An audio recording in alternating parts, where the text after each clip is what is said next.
భారత ల్యాబీ చాలా serious effort చేస్తుంది. అమెరికాలో ఓ పక్కన 50% టారిఫ్లు రష్యా నుండి ఆయిల్ కొంటున్నందుకు పెట్టినటువంటి వేళ భారత్ మీదన ఎదురవుతున్నటువంటి సవాళ్ళని అధిగమించడానికి ట్రంప్ ఓ పక్కన బ్లాక్మెయిల్ చేస్తున్న పట్టించుకోకుండా మోడీ ప్రభుత్వం తన పని తను చేసుకుపోతుంది.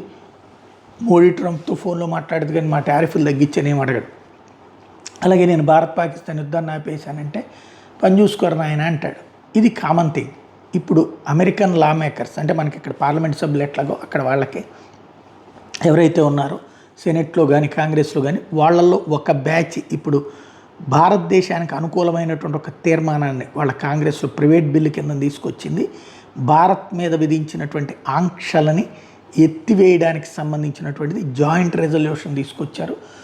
వాళ్ళ పార్లమెంట్ అనమాట, వాళ్ళ కాంగ్రెస్లో దీనికి సంబంధించినటువంటిది ఒక తీర్మానాన్ని ఇవ్వడం అన్నటువంటిది కీలకం. దీన్ని ఆమోదిస్తే ఆటోమేటిక్గా ట్రంప్ నిర్ణయానికి వ్యతిరేకమైనటువంటి దిశగా అడుగులు వేసినట్టు. బట్ దీన్ని మధ్యలో ఇది కేవలం ఒక ల్యాబింగ్కి పనికి వస్తుంది తప్పించి నిర్ణయం జరగకపోవచ్చు.